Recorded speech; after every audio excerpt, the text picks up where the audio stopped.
Hello, I'm Patrick. And I'm Geoff. And we're so sure of this, we have to paint the same thing twice. Very true. And that's actually what this video is, isn't it? We, a couple of weeks ago, did one of our 30-minute challenges. We painted some Imperial Fists. And I think it was the first time, certainly for me, that I wished I could carry on. Yes. And that's what this video is about. Yours was more out of enjoyment, mine was more out of shame. See if I could correct my massive faults and see if I can turn them into something better. Yeah, so this video is we're using the same techniques as we did last time. Absolutely. I'm starting from a trusty rattle can from Halford's. Yep. And you're trying the new contrast. And I tried the new contrast, Imperial Fist contrast over the new white spray. Last time didn't go so well. Bit more drying time this time. Yeah, that's what we went. So basically, in a nutshell, this time we went for still painting the miniatures relatively quickly. Still the idea of them being more rank and file for your battlefield, but with just a little bit more care and attention and a little bit more time spent on them, really, wasn't it? Which was the plan.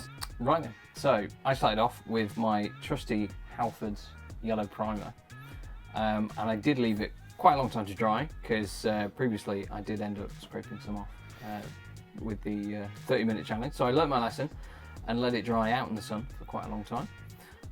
And then just started basing in my colours. I went with quite a bright grey in like the rubber joins of the suits and the pipes, which I would then go over in the silicon grey. Looks really good, to be fair. Colored that well, man. Same with the gun, and then just go over and highlight it afterwards.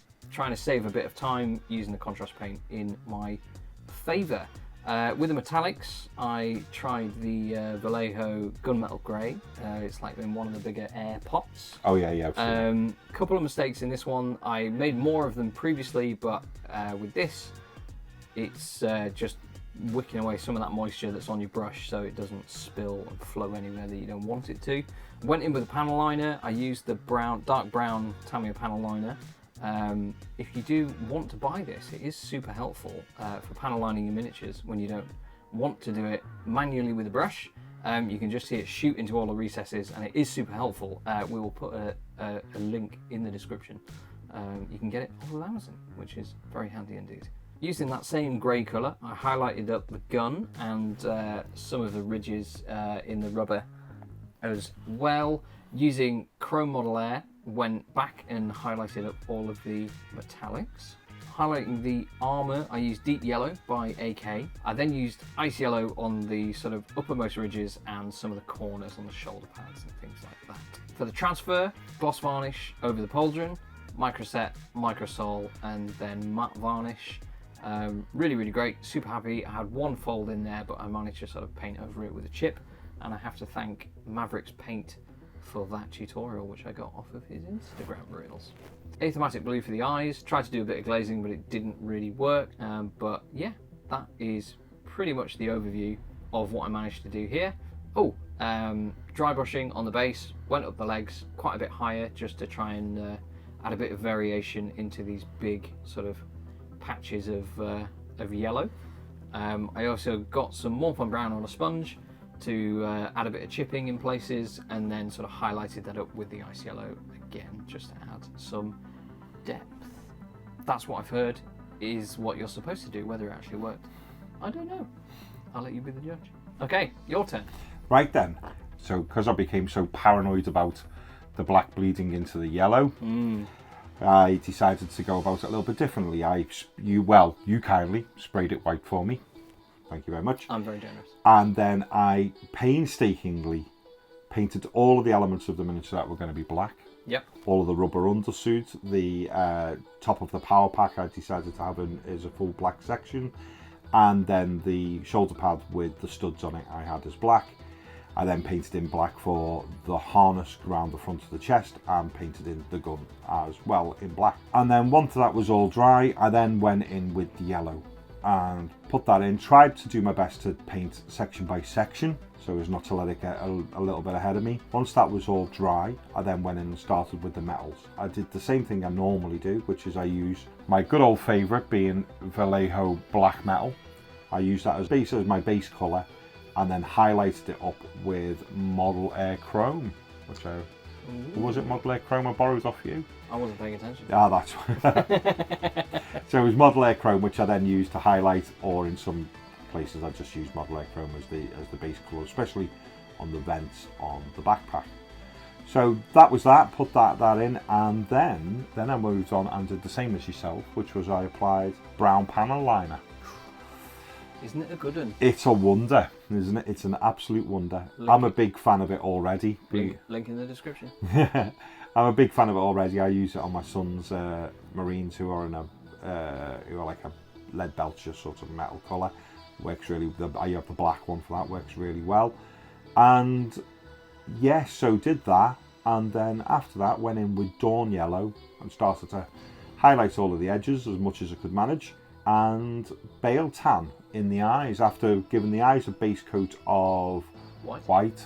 And then then after the Bale Tan had dried, I give a very, very tiny little touch with that white again, and a couple of red cables, which was just done in Mephiston. And what else did we do? Dry brush in the base. Dry brush the base, which was Mornfang Brown, followed by Carrick Stone. Managed to screw up the transfer on the shoulder again. Don't like these round transfers on round shoulder pads. Not a big fan at all. But that is basically it, really, I think. And yeah, generally very pleased. There we are, as if by magic. We are done. Indeed, we are. Yeah, who's going first? Who are we looking at Oh, first? go on, I'll have a look at yours. Okay. So your 30-minute versus your 32-minute, if we're going with that. Yeah.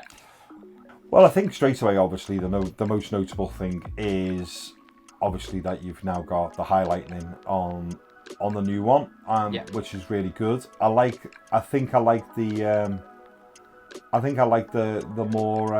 more glow on the eyes. I think looks really cool.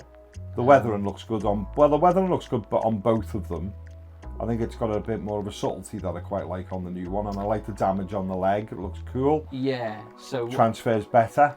Yeah. So full process with the transfers, gloss varnish, microset, microsol, and then matte varnish. Yep. A little bit weathering over the top. The weathering on the feet, like the dry brushing to tie it into the base. Definitely nicer on the rifle as well. I think the highlighting on the rifle looks really good. Yeah. Which I still didn't manage to get that in on mine. But yeah, you can definitely see where the time went between the two. I still think your original still stands up well, and a squad of them on the tabletop would look great. But I think these ones, a squad of them, you would go, yeah, that's been time well spent, I think. Yeah, it was interesting. Like, I painted this earlier and put them on the table, turned the light off, and then when I came back into the office to prep for us filming, I was like, which one's which? Oh no. Oh dear. Obviously, when you get closer, and like the shine of the metallics, but under like when we turn the film lights off, with the yellow, you can't really see the yellow highlights that much from too much of a distance. So again, I mean, it's a big part of what we do, isn't it? Just putting paint on minis and getting them on the table. Tabletop, yeah, absolutely right. So I think the 30-minute one, like, there was a few errors and mistakes in there, but like, it is passable. I think it is okay. Yeah, I think it's fine. Like, I obviously prefer and think that the 3-hour one is better. I think so. I definitely think so. Right then, should we do the same here? I hate to hand that one over, the 30-minute one from last time. But I learned, yes, thank you, probably for the best. But I learned my lessons when it came to doing it the second time round, didn't I? Yeah. So immediately, these are just so much brighter than mine. Again, I think I said this last time, I really like the black. I think like the bright yellow contrasting with the black adds a lot of interest, and I think that's really, really good. So you got none of the bleeding issues. No. And the smudges and that kind of thing.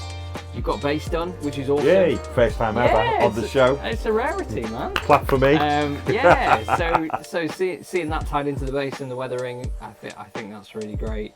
Slightly darker base, but you've got a brighter yellow. So yeah. I think that works. Thank you very much, my man. Yeah. So before we go, thank you very much for all of you that are sticking with us. Thank you very much to you for subscribing. It's getting really silly now. It's starting to become like a serious thing instead of us just about.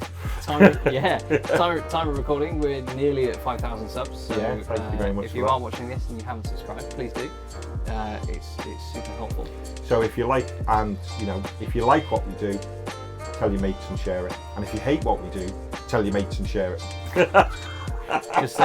just call us out on YouTube Shorts and say that our painting is trash. Wouldn't be the first time it's been said so far, would it? And the you best know thing, who you are. The best thing, it's true. Yeah, we've got broad shoulders, we can cope. So thanks for tuning in, guys. It's really appreciated. See you next time. Later.